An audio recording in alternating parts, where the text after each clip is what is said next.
بسم الله الرحمن الرحیم. الحمد لله والصلاة والسلام على رسول الله صلی الله علیه و سلم و علی آله و صحبه اجمعین.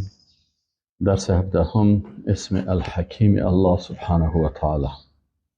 خواهران و برادران عزیز، در اسم الحکیم الله سبحانه و تعالی اول معنای اسم الحکیم در لغت میخوانیم. بسم الله الرحمن الرحیم. الحکیم در لغت از کلمه حکم گرفته شده. فعلش حکم یحکم حکما و هو حکیم.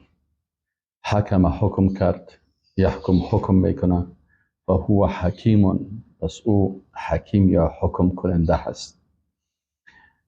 کلمه حکم در لغت به معنای منع میآید. مثلا حکومت چرا حکومت میگن؟ به خاطر از اینکه او منع میکنه از ظلم.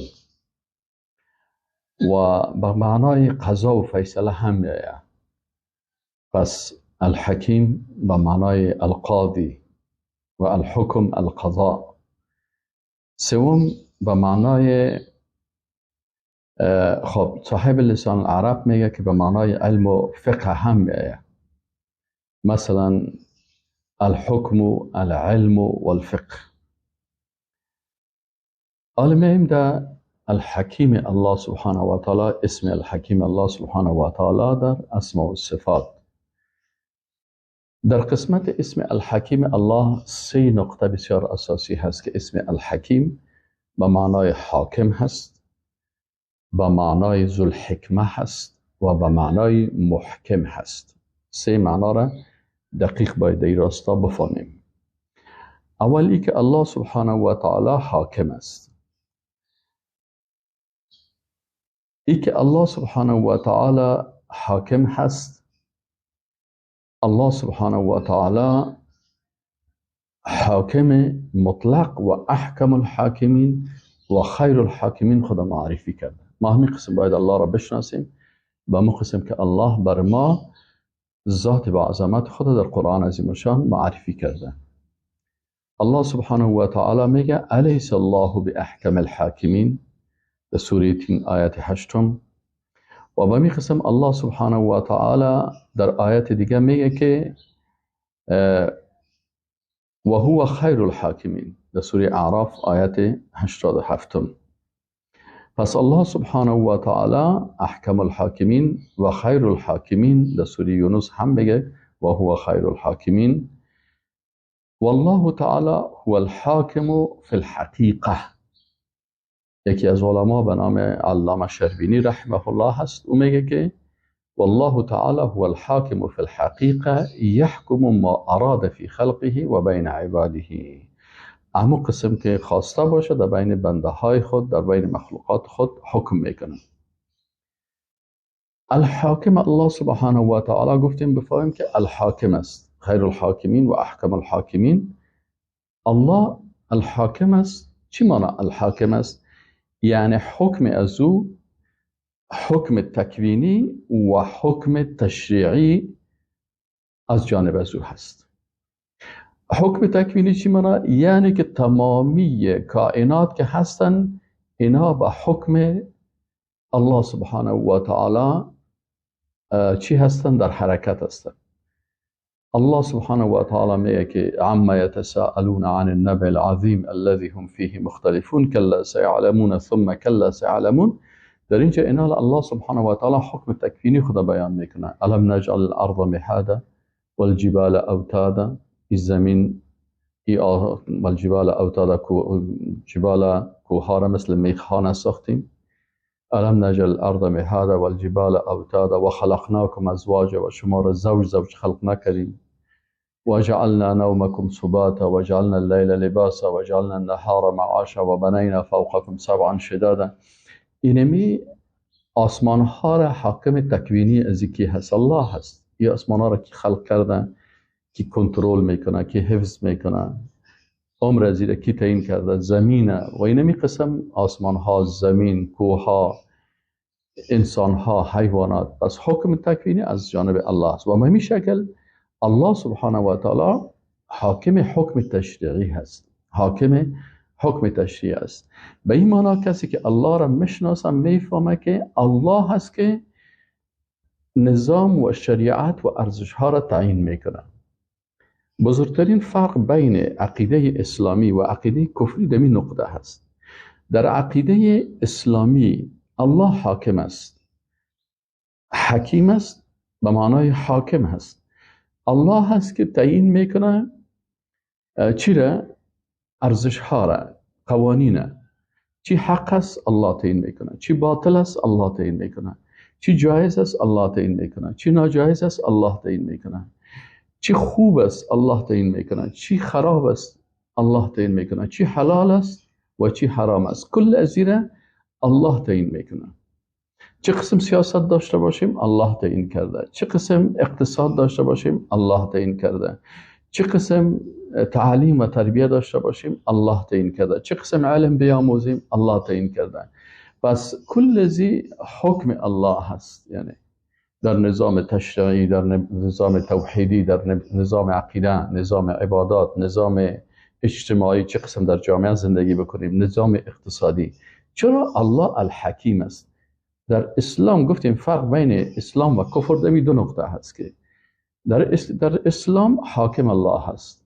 کسی که عقیده درست اسلامی را میشناسه و نامهای الله را میخوانن، ما این نامها را میخوانیم تا مطابق از عقیده بکنیم و مطابق از زندگی بکنیم. پس الله سبحانه و تعالی الحکیم هست، یعنی حاکم هست که تعیین میکنه برای ما حق و باطل و حلال و حرام و جایز و ناجایز و خوب و بد. کفر در چی هست؟ کفر در این نقطه هست که اینمی کاری که مربوط الله هست، تعیین کردن حق و باطل و حلال و حرام و جایز و ناجایز و خوب و زشت، اینو به مخلوق میده. حکومت مردم میسازه که توسط مردم و کل کار مردم میکنه، انسان میکنه. پس اینجا فرق است بین این انسانی که الحکیم الله را بشناسه و بین کسی که الله را نمیشناسه. بین کسی که الله را میشناسه، الله را خالق حکیم خود میدانه، اون خالق ما هست، رب ما هست و الحکیم است. بنابراین حکم از او بالای ما تطبیق میشه و او برای ما تعیین میکنه که چی برای ما خوب است، چی برای ما زشت است، چی حق است، چی باطل است، چی حلال است، چی حرام است. پیغمبرها خیلی چی میکنن؟ پیغمبرها تبلیغ میکنن از جانب الله. الله برش تعیین میکنه و اینا چی میکنن؟ تبلیغ میکنن و میرسن. پیغمبر حلال و حرام نمیکنه. یا ایها النبی لما تحرم ما احل الله لك. وقتی که پیغمبر نخواست عسل بخوره الله سبحانه و تعالی برش گفت تو چرا این کار میکنی؟ مردم فکر میکنن که حرام است. لا، لما تحرم ما احل الله لك. چرا حرام میکنی چیزی که الله برات حلال کرده؟ یعنی صلاحیت پیغمبر نداره، بلکه پیغمبر مبلغ است و از جانب الله سبحانه و تعالی بر مردم احکام الله را بیان میکنن. و در آیات قرآن هم وقتی که ما و شما میبینیم، مثلا وقتی که الله متعال در مورد مسلمان‌های با ایمان صحبت میکنه و مهاجرات بحث میکنه، ببینید باز در آخرش الله متعال میگه ذالکم حکم الله یحکم بینکم. این حکم الله هست، یحکم بینکم، که الله در بین شما حکم میکنه. یعنی اینجا حکم الله را ببینید. اینجا بعضی کسا مشکلشان این است که در یک نام یک بخشش میگیره و دیگه بخشهایش فراموش میکنه. ما گفتیم الله متعال وقتی که الحکیم است، سه معنای قوی داره این کلمه الحکیم. یعنی حاکم است، حکم میکنه در دنیا و آخرت، قضاوت و فیصله میکنه در دنیا و آخرت. هم حکم میگه و هم فیصله میکنه. و الحکیم به معنای ذو الحکمت است، یعنی احکامش به اساس حکمت هست. و سومش چیست؟ الله محکم است، یعنی احکامش بسیار دقیق و متقن است، در او کدام خلل و غلطی نیست. باید اسم الحکیم الله را به این سه بخش ما و شما دقیق بفهمیم. این که الله سبحانه و تعالی در مسائل احکام حکم میکنه.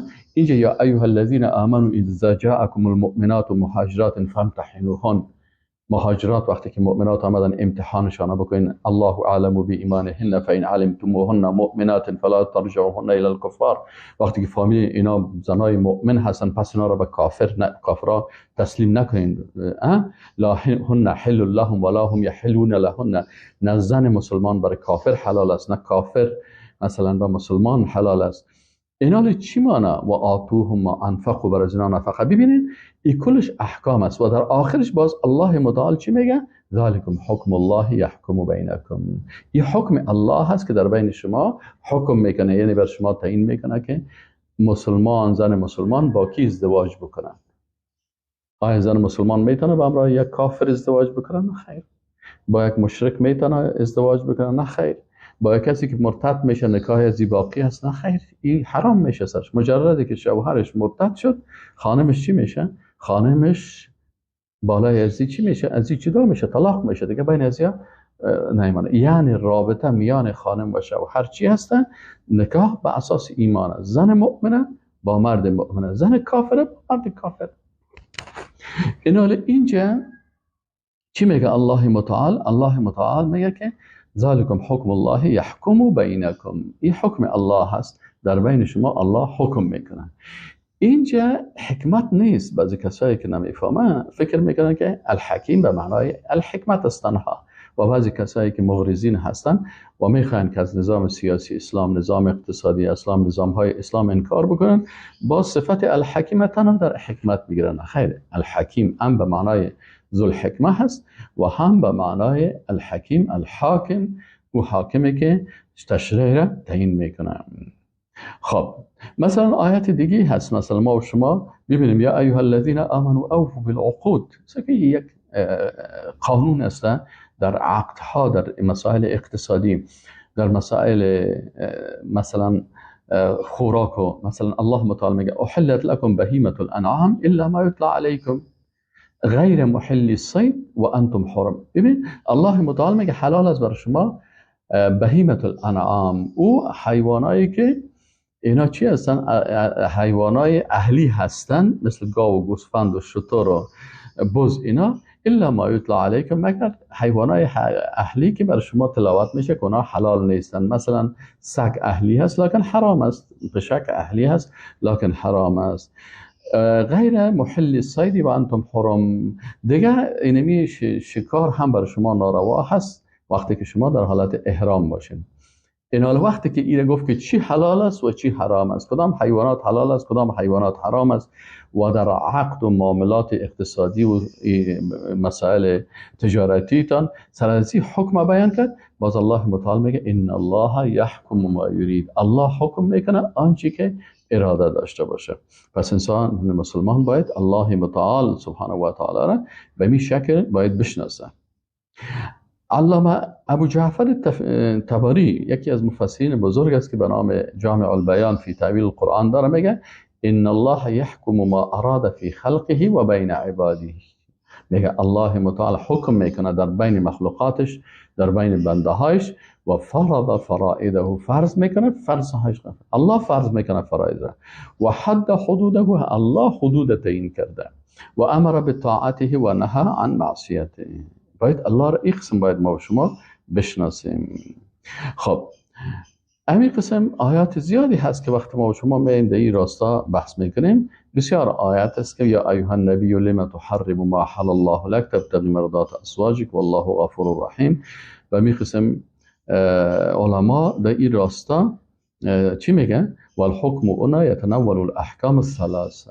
میگه اینجا وقتی که ما و شما فهمیدیم که الله حاکم است، اینجا میگه سه قسم احکام باید بفهمیم. یکی حکم تکوینی هست و یکی حکم تشریعی هست و حکم جزایی هست. یعنی الله متعال الله هست که برای ما احکام تحکیمی حکم میکنن.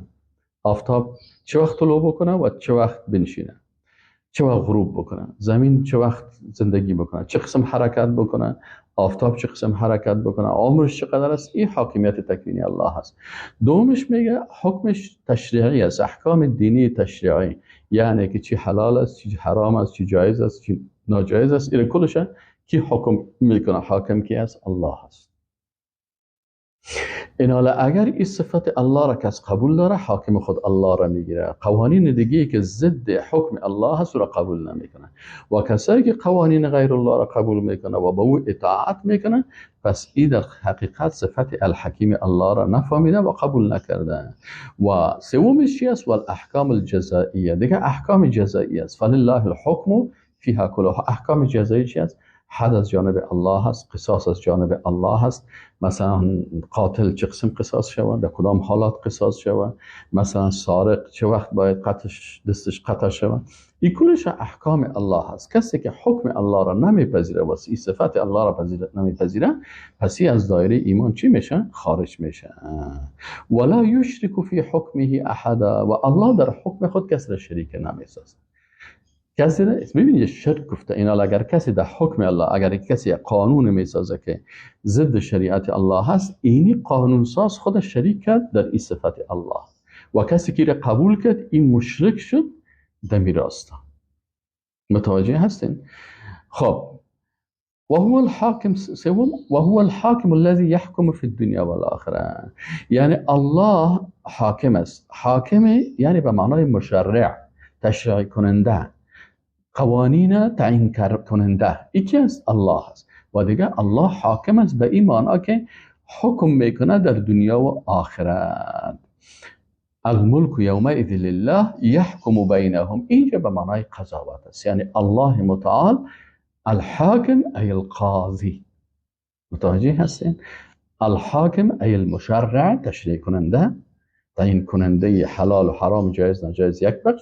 الحاکم به معنای القاضی، قضاوت کننده. یعنی بین ما کی قضاوت میکنه؟ کی جنتی است، کی دوزخی است، کی شهید است، کی مردار است، کل زیر کی تعیین میکنه؟ الله تعیین میکنه. کل زیر الله تعیین میکنه.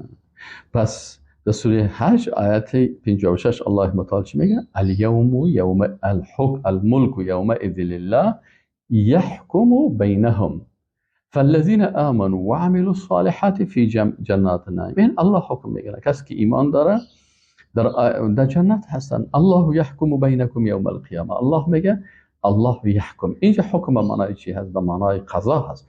الله یقضی بینکم یوم القیامه فیما کنتم فیه تختلفون. در این مسئله که شما اختلاف میکنین، در بین شما کی در این راستا قضاوت میکنه؟ الله الحکیم الله هست. یعنی وقتی که ما میفهمیم که الله الحکیم است، یعنی المشرع، تشریع کننده هست، قوانین تعیین کرد بر ما. القاضی، قضاوت کننده هست. الحاکم به معنای القاضی، یعنی او ذاتی که قضاوت میکنه. الله یحکم بینکم یوم القیامه. الله حکم میکنه در بین شما در روز قیامت. یعنی قضاوت الله میکنه در روز قیامت که تو صادق بودی، تو کاذب بودی، تو مؤمن حقیقی بودی، تو منافق بودی. این کلش کار الله هست. خب به این قسم آیات زیادی هست. چهارم و هو الحاکم الذی یختص الحکم به ولا یشرکه فی حکمه احدا. خب اینا میگه الله او حاکم هست، حکم کننده است که یختص الحکم به، حکم مخصوص از او هست. اینا وقتی که ما الله را میشناسیم که الله الحکیم است، به این معنی که تخصیص حکم بر از او هست. و لا یشرک فی حکمه احدا، الله ذاتی هست که در حکم خود کسی را شریک نمیسازه. یعنی صلاحیت حلال و حرام به کسی دیگه نمیده. حتی برای پیغمبر خود، برای پیغمبر وحی میکنن. و در آیت قرآن میگه ولو تقول علینا بعض الاقاویل لاخذنا منه بالیمین. میگه اگر امی پیغمبره که این ما برگزیدیم و بسیار شخصیت بسیار عالی هست و مقام بسیار عالی داره، ولو تقول علینا بعض الاقاویل، اگر امی پیغمبر یک سخن یا بعضی از سخنهای اضافی زیاد بکنه، لاخذنا منه بالوتین ثم لأخذنا منه، از دست راستش میگم ما میگیریم، ثم لقطعنا منه الوتین، امید رگهای از این چی میکنیم؟ قطع میکنیم. یعنی الله بالایش غضبناک میشه. پس پیغمبر با منتها، یعنی پیغمبر کی هست؟ رسول کی هست؟ مثلا جبریل امین در بین ملائکه رسول هست. با بسیار امانت جبریل علیه السلام قرآن میاره به رسول الله صلی الله علیه و سلم، با اونمو زیر و زبر و کسره و فتحه و پیش، یعنی یک حرکت هم جبریل امین تغییر نمیده. چرا؟ امین آسمان هست. برای کی میره؟ برای امین زمین. کی هست امین زمین؟ محمد رسول الله صلی الله علیه و سلم است. قرآن برزی با بسیار امانت میاره و تسلیم میکنه و برش بیان میکنه. و رسول الله صلی الله علیه و سلم با بسیار امانت ایره میره در بین اصحاب خود و اصحاب رسول الله صلی الله علیه و سلم. امی قرآن عظیم شانه و وحی خفی و وحی جلی، وحی جلی قرآن عظیم شان و وحی خفی احادیث رسول الله صلی الله علیه و سلم است. با بسیار امانت برای دیگران انتقال میکنه و تا ای که برای ما و شما میرسه. وظیفه ما و شما همین است که با بسیار امانت آیات قرآن بفهمیم و معنای از را با بسیار صداقت و امانت برای دیگران معرفی بکنیم. همین وظیفه یک مسلمان واقعی است. انال الله سبحانه و تعالی هو الحاکم الذي يختص الحكم به. باید بفهمیم وقتی که من الله را میشناسم، الله هست که حکم مخصوص از او هست. اینمی قسم که عبادت مخصوص الله هست. متوجه هستین؟ حکم، تطبیق حکم الله هم عبادت است. وقتی که شما اگر یک کسی مثلا نماز به یک مخلوق بخوانه، این کافر میشه، مشرک گفته میشه. اگر یک کسی حکم یک مخلوق که ضد حکم الله است این قبول میکنه، این هم مشرک هست. متاسفانه بعضی کسا در اینجا مشکل می داشته باشه، نمیفهمن. پس ما باید بفهمیم که اونمو خالق را که ما عبادت میکنیم، رکوع و سجده میکنیم، اونمو خالق حاکم هست که باید حکم از او را قبول بکنیم. امی قسم که عبادت مخصوص از او هست، حکم هم مخصوص از او هست. امی قسم که در عبادت شرک خوش نداره، قبول نمیکنه، امی قسم در قرآن گفته که و در حکمش هم احد را شریک نمیکنه. خب چی دلیل است؟ بله، الله متعال میگه که ثم ردوا الى الله مولاهم الحق الا سکن. الله متعال میگه الا، ای مردم آگاه باشید، له الحکم. لام چی است؟ این علما میگن که للاختصاص. لام برای چی است؟ برای اختصاص است، برای تخصیص است. یعنی حکم خاص، الا له الحکم. آگاه باشین که حکم خاص است برای الله. در آیت دیگه الله متعال باز میگه در سوره قصص آیت 70 و هو الله لا اله الا هو له الحمد فی الاولى والآخره وله الحکم. و حکم مخصوص از او هست. آیت دیگه مثلا الله متعال میگه که کل شیء هالک الا وجهه له الحکم. سگوین لام برای چی آمد؟ برای اختصاص آمد. وقتی که لام برای اختصاص است یعنی حکم مخصوص الله هست. فالحکم لله در سوره غافر آیت 12 و این یشرک به تؤمنوا فالحکم لله العلی الکبیر. پس حکم خاص برای الله هست. حکم خاص برای الله هست. الله هست که برای شما نظامهای زندگی رو تعیین میکنه. عقیده چه قسم باشه؟ الله تعیین میکنه. عبادت چه قسم باشه؟ الله تعیین میکنه. سیاست چه قسم باشه؟ الله تعیین میکنه. قضا چه قسم باشه؟ الله تعیین میکنه. نظام تعلیمی چه قسم باشه؟ الله تعیین میکنه. فرهنگ چه قسم باشه؟ و ثقافتت الله تعیین کرده است. اقتصاد چه قسم باید باشه؟ الله تعیین کرده است. نظام مالی چه قسم باید باشه؟ الله تعیین کرده است. جهاد چه قسم باید بکنی؟ الله تعیین کرده. دعوت چه قسم باید بکنی؟ الله تعیین کرده.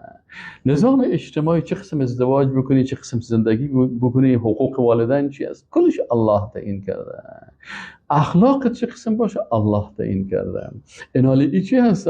به خاطر از که له الحکم مخصوص الله حکم است. الا له الخلق و له الحکم. آیه سوره اعراف آیت 5. این الحکم الا لله. نیست حکم مگر مخصوص الله هست. اینجا نفی میشه، باز اینجا اثبات میشه برای الله، باز اینجا لام داخل میشه. الله تعبدوا الا ایاه، که بغیر از الله کسی دیگر عبادت نکنید. بعد از حکم عبادت آمده. چی معنی؟ این الحکم الا لله امر الله تعبدوا الا ایاه. این مفسرین کرام میگن که وقتی اینجا گفت که این الحکم الا لله، حکم نیست مگر مخصوص الله هست، پس اینمی حکم اطاعت کردن و امی حکم الله را قبول کردن و مطابق ازی زندگی کردن، اینمی عبادت است. چی هست؟ الله تعبدوا الا ایاه. از این خاطر اینه عبادت بعد از این کلمه عبادت ذکر شده. یکی از علمای اسلام چی میگه؟ میگه و اذا اتى بعد نفی الا. میگه شما اگر میخواین قرآن درست بفهمین باید عربی رو خوب بفهمین، و اگر عربی رو خوب بفهمین صرف و نحو و بلاغت باز شما مفاهیم قرآنی رو خوبتر میفهمین. میگه در قوانین زبان عربی، در گرامر و در زبان شناسی عربی چی هست؟ اذا اتى بعد نفی اله، اگر بعد از نفی اله میآید و هی ادات الاستثناء صارت افادت معنی زائدا، میگی یک معنای اضافی هم پیدا میشه. یعنی بعد از نفی اله آمد، ان الحکم الا لله، اول به نفی کرد حکم نیست، بعد از او الا آمد. این عالم چی میگه؟ میگه وقتی که بعد از نفی الا آمد ادات استثناء هست، استثناء شد، میگه اینجا یک معنای اضافی دیگه آمد. اون معنا چی است عالم بزرگوار؟ میگه و هو الحصر والقصر، میگه این حصر است. یعنی وقتی که گفت که نیست حکم مگر برای الله هست، اینجا حصر و قصر آمد، یعنی انحصار حکم، یعنی حکم فقط به کی منحصر شد؟ برای الله. این معنا را باید بفهمی. این کی میفهمه؟ عالم متخصصی که برای ما و شما بیان میکنه و ما باید بفهمیم. اگر می صرف نحو را یاد داریم خوب، اگر یاد نداریم برای ما میگه وقتی که این الحکم آمد که حکم نیست، پس اینجا الا آمد، بعد از این میگه اینجا یک معنای جدید میگه. این معنای دیگه چی است؟ میگه معنایش حصر و قصر است. حصر و قصر چی معنی؟ یعنی که اینمی حکم منحصر شد فقط برای الله سبحانه و تعالی، و اینمی قصر چی معنی؟ یعنی فقط این قطع شد، فقط امی حکم برای الله، کسی دیگه شامل نمیشه. این در زبان عربی حصر و قصر میگن. و باز حرف له الحکم که آمد، اینجا باز چی میشه؟ باز لام داخل شد لله، اینجا تخصیص دیگه آمد. یعنی الله متعال سبحانه و تعالی در یک آیت شریف یعنی بسیار تاکید میکنه و با عبارت عربی مبین بسیار واضح و قوی چی میکنه؟ بیان میکنه که حکم مخصوص الله هست. پس تو قانون غیر از الله را، اگر الله را میشناسی و صفت حکیم الله را قبول داری، قانون دیگران را باید قبول نکنی، نه به فلسفه های دیگران باید متأثر شوی. ای عقلگرا هست، قانون عقلانی را جور کرده. ای علمگرا هست، با اساس علم حرکت میکنه. ای قلبگرا هست، تنها قلب معیار قرار میده. ای مثلا سیاستدان است، سیاست جور میکنه. ای اقتصاددان است، اقتصاد جور میکنه. پس اگر تو مسلمان موحد هستی و با صفت الحکیم الله با ایمان و اعمال زندگی میکنی، میفهمی که حکم در تمام از این مخصوص الله هست و الله کسی را در این حکم شریک نمیکنه و اطاعت از حکم الله عبادت است، و کسی که عبادت به غیر الله میکنه پس اینجا در شرک مبتلا میشه. و مشکل بسیاری وقتا، مشکلاتی که در دموکراسی و در انتخابات دریا هست، مشکلش اینمی هست که اینا این الحکم الا لله را قبول ندارن. چی میگن؟ حکم به غیر الله هست. ما حکومت جور میکنیم، باز اینا پارلمان جور میکنه، بازی پارلمان برای ما حلال حرام جایز و ناجایز تعیین میکنه، شراب بخوریم یا نخوریم پارلمان تعیین میکنه. پس اونجا اونا صفت الحکیم الله را برای کی دادن؟ برای پارلمان دادن، برای اعضای پارلمان دادن، یعنی اعضای پارلمان معبود خود قرار دادن. خب ان الحکم لله یقص الحق و هو خیر الفاصلین، الانعام آیت 57 در سوره ان الحکم الا لله. خب یاره ما و شما خواندیم. پنجم نقطش و هو الحاکم الذي يجب ان يرجع الیه فی الاختلافات والمنازعات. ان شاء الله ما و شما در درس بعدی میخوانیم. و السلام علیکم و رحمت الله